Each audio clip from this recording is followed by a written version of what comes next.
بدأت أحداث القصة في سنة 1990 لما طلبت الأم من بنتها إنها تروح تنام في أوضتها. البنت كان اسمها جينيفر وكانت بتحب تنام جنب أمها، لكن استجابت لرغبة أمها وراحت تنام في أوضتها. وقبل ما تطلع من الأوضة وتقفل الباب وراها قالت لها أنا هروح أوضتي علشان بحبك. الصبح قامت الأم علشان تروح شغلها، وقبل ما تخرج راحت أوضة جينيفر علشان تطمن عليها، لكن ما لقيتهاش في أوضتها. ولقت الأم شباك الأوضة مفتوح، ففهمت إن حد خطف بنتها بالليل، فبلغت الشرطة فورا. الشرطة وصلت وعاينوا الأوضة وبدأوا يدوروا على البنت في المنطقة كلها على مدار اليوم كله، والجيران كمان كانوا بيساعدوهم في البحث. بعد ساعات من البحث جه بلاغ إن في بنت ميتة في أحد الحقول، فالشرطة راحت على المكان على طول. وفعلا طلعت هي جينيفر، وكان شكلها ميتة بسبب القطع الطويل في رقبتها.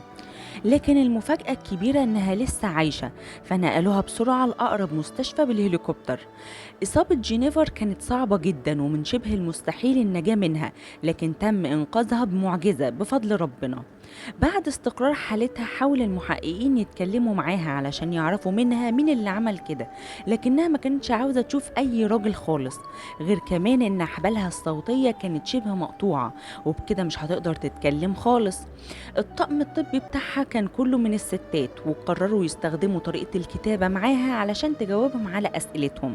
والمحقق استعان بالأم علشان تسأل هي جينيفر وتجاوب بالكتابة. قالت إن اللي عمل كده قال لها إن اسمه دينيس وعنده علامة في خده، وقالت لهم كل مواصفاته. ذاكرة جينيفر كانت قوية جدا، فقدرت إنها توصف تفاصيل كتيرة لملامحه، وبناء على وصفها رسموا صورة تقريبية ليه. وكل ما كانوا بيرسموا له صورة كانت جينيفر بتعدل عليها لحد ما قدروا يوصلوا لصورة تشبه اللي في خيالها. نشروا الصورة في كل مكان وطلبوا من الناس يدلوهم على صاحبها، لكن الوقت عدى ومحدش تعرف عليه. في الوقت ده كان الدكاترة بيبذلوا كل جهدهم علشان تقدر جينيفر تتكلم تاني، وكانوا عارفين ان ده هيبقى معجزة حقيقية. وبفضل الله حصلت المعجزة للمرة التانية، واستعادت جينيفر صوتها وبقت جاهزة علشان تحكي كل اللي حصل لها.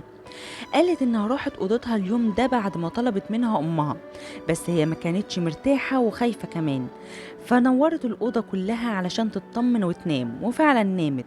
وفجأة صحيت على حاجة غريبة حصلت. لقت الراجل اللي هي وصفته للمحققين شايلها وبيجري بيها في الشارع، ولما حاولت تصرخ كتم بقها. قال لها انه ضابط شرطة وانها لازم تهدى، ولانها عارفة ان ضباط الشرطة ناس كويسة فهديت فعلا. وبعدين حطها في عربية وفضل سايق لحد مكان معين، وقال لها ان امها هتيجي تاخدها كمان شوية. وبعدين نزل من العربية وقعد يشرب سجاير، وبعدين قال لها ان امها مش هتيجي دلوقتي ومشي بالعربية تاني. جينيفر سألته عن اسمه، قال لها ان اسمه دينيس. ولما سألته ليه مش لابس ملابس الشرطة قال لها انه ضابط سري. فسألته على الشارة بتاعته فقال لها على الكرسي اللي ورا، وسألها اذا كانت عاوزة تشوفها، فقالت له اه عاوزة اشوفها. فوقف العربية وطلب منها انها تنزل وتقعد على الكرسي اللي ورا. نزلت من العربية وقعدت على الكرسي اللي ورا، ونزل هو كمان وركب معاها ورا واعتدى عليها. وبعد ما خلص ضربها بالسكينة في رقبتها، وبعدين رماها في أحد الحقول بعد ما فكر إنها خلاص ماتت. وسبحان الله كان الحقل ده في نوع من النمل اسمه النمل الناري هو السبب الرئيسي إنها فضلت عايشة، لأنه كان بيقرصها، فالقرص كان بيفوقها وبيخليها واعية طول الوقت علشان ما تغيبش عن الوعي وتموت. وكانت شايفة العربيات وهي بتعدي على الطريق، لكن ما كانتش قادرة تتكلم ولا تقوم تطلب المساعدة. حست ان دي نهايتها خلاص، لكن بعد ساعات سمعت صوت اولاد بيلعبوا قريبين منها. اتمنت ان حد من الاولاد دول يشوفها، وفعلا حصل، بس الولد فكرها ماتت وراح قال لاهله. اهل الولد بلغوا الشرطة على طول، والشرطة راحت على الحقل ده وحصل اللي قلناه. وبعد محاولات من بحث الشرطة على الراجل لقوا هدومه، لكن ما قدروش يستفادوا من الدليل ده وقتها بسبب ضعف التقنيات في الوقت ده، فكان من الصعب معرفة الراجل. وعدت سنين والقضية أصبحت باردة. كبرت جينيفر واتخرجت من الجامعة سنة 2004، واتجوزت حبيبها جوناثان سنة 2005. اكتشفت جينيفر إنها مش قادرة تخلف بشكل طبيعي بسبب اللي حصل لها، لكن تقدر تخلف عن طريق أطفال الأنابيب.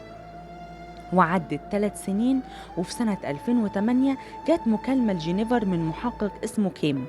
قال لها إنه من قسم التحقيق في القضايا الباردة، وإنه مهتم بقضيتها وعايز يشوفها ويتكلم معاها. اتفاجئ المحقق أثناء كلامه مع جينيفر من ذاكرتها القوية اللي منستش أي تفاصيل في القضية وكأنها حصلت امبارح.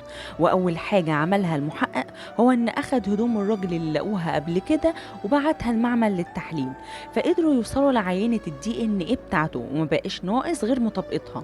وبعد سنة من البحث قدروا يطابقوا العينة. والغريب ان اسم الراجل كان دينيس زي ما قال لجينيفر بالظبط.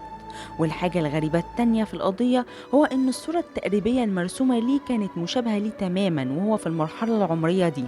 في العادة ما بتكونش الصورة التقريبية مشابهة للدرجة دي، وده كان غريب إنهم ما قدروش يوصلوا له من 18 سنة، خاصة إنه كان ساكن في نفس المنطقة وقريب من بيت والدة جينيفر، يعني الجيران عارفين ملامحه كويس.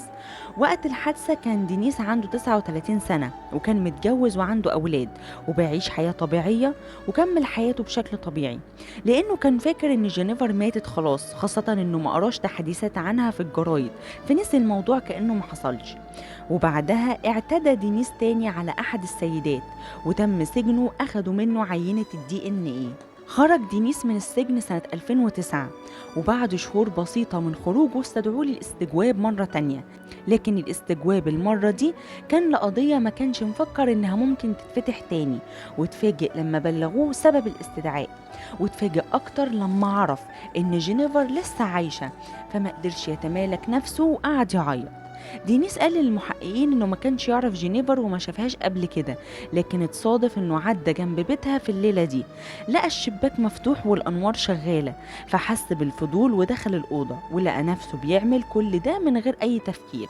تم تحديد جلسة لمحاكمة دينيس في الذكرى السنوية للحادثة بناء على طلب جينيفر، لكن حصلت حاجة غريبة وغير متوقعة، إن قبل يوم واحد بس من محاكمة دينيس انتحر وأنهى حياته بنفسه. الأحداث دي كانت في أمريكا سنة 1990. إيه العبرة من وجهة نظركم؟